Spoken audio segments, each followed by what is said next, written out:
Yes, I'm Martin Wilkes, and I'm a chartered counseling psychologist now, after a long time, and a meditation teacher, mindfulness meditation teacher for many years, and also an activist. I got going as an activist during the Cold War. It was my generation's version of the big struggle of the day, I guess, and when that sort of uh, changed in the late 80s with the fall of the communist bloc, I transferred over to a keen interest in environmental and ecological concerns. So that's a bit of positioning for me. How would you describe eco anxiety? Mm. Um, it's something that we're seeing more and more as therapists. It's hugely overwhelming.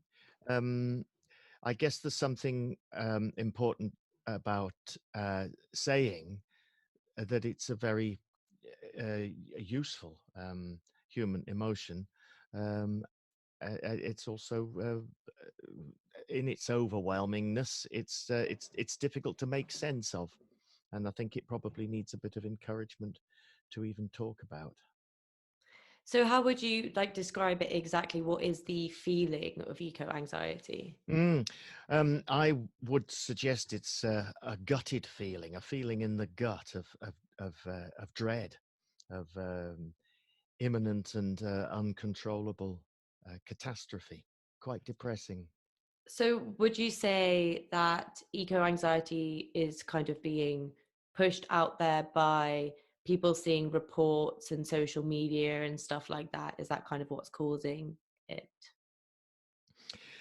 Well, I think probably what's causing it, is the actual state of the environment and the degradation of the ecological niche that human beings and all species occupy.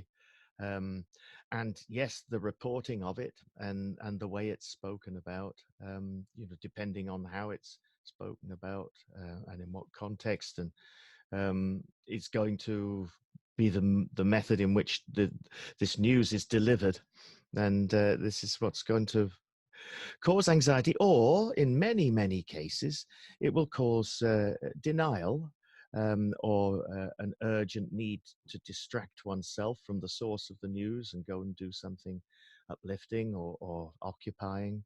Um, and I think probably still the majority of the population um, react to news like this in that way. And that is partly why I'm saying to allow oneself to feel anxiety um, is an important step forwards in Mm. finding one's own empowerment in the face of this overwhelm. And what would you say are kind of the signs of having eco anxiety? Is it just that feeling of dread within oneself? Mm, mm. Dread, hopelessness, despair, loss.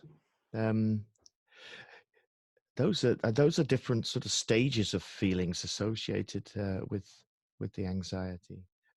Thoughts, clouds of the what's the point? Thoughts or anger at the people perceived to be responsible. Um, but anxiety's, somewhat disabling as well. It doesn't normally move us towards issues. It usually suggests that we get away, we make ourselves scarce. Um, so it's a strange sort of anxiety because there is no getting away from this. Because we can't be away from our ecological niche. Not without the burning of a huge amount of fossil fuels in a spaceship, and we can turn back and look at that beautiful blue-green planet, and not look too closely either, or else we'll see the devastation of the rainforests. So, building off that, would you consider eco anxiety as potentially a kind of positive thing in a strange way, as it may force people to become more environmentally conscious in the way that they act?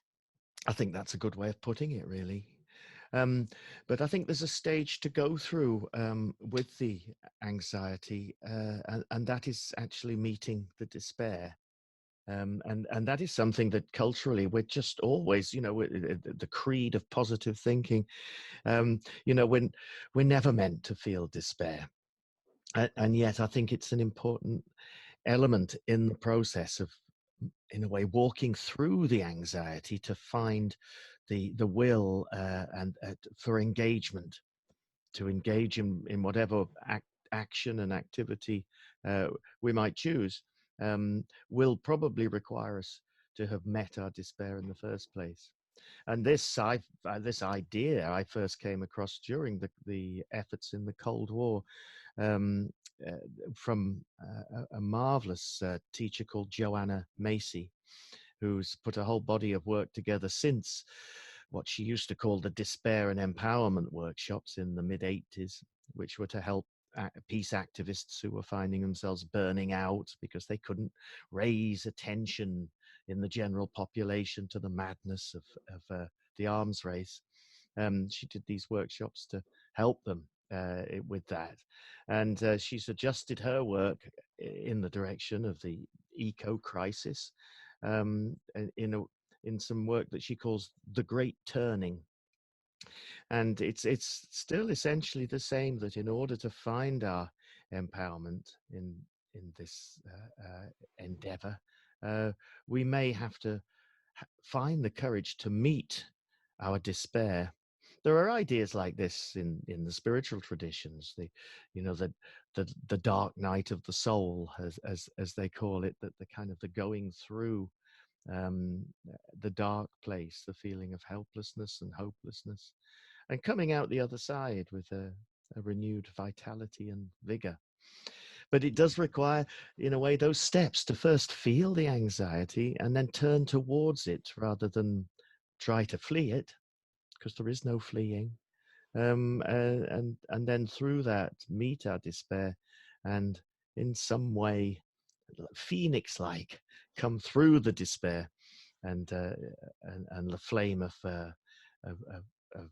determination to be be more a part of whatever solution there may be, and less a part of the problem. So, kind of moving on, what would you say, in if you have an opinion on this, is the age group who are most afflicted with eco anxiety? Well, I suspect that it's going to be the age group just moving into independent adulthood here and now, in 20s to 30s, because the news has only recently broken in the public realm as such, as a mass phenomenon. It's become talk aboutable.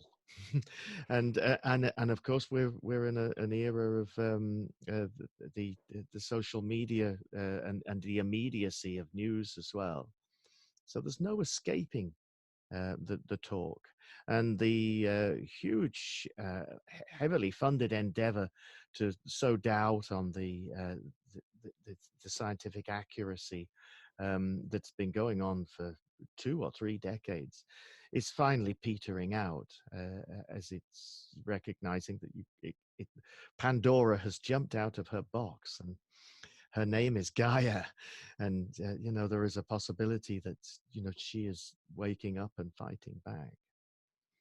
But I think my generation, the boomers, the boomer generation, there's many of my generation that will remain in denial until we rescue them from their homes in boats, as they're hopelessly flooded out, or they find themselves wondering why there's no food in the supermarkets. So, if someone came to you, just said, I'm having this weird feeling, I'm panicking about the earth, what would you tell them to do to deal with it? Oh dear, I wouldn't tell them to do anything, but I would really acknowledge their feeling, and saying, that's not weird. That's a switched on human being, feeling into the way it is. And let's work with this. So the form of work with that I speak about is eco psychotherapy. The word ecotherapy is quite widely used already, and but it's mainly recognizing how therapeutic it is for human beings to spend time in nature and re-engage themselves in the natural world, and in so doing get more in touch with their own human nature as a result. So there's something very healing about that anyway. But to deal with a tangible sense of eco anxiety, I think needs something that is probably better called eco psychotherapy.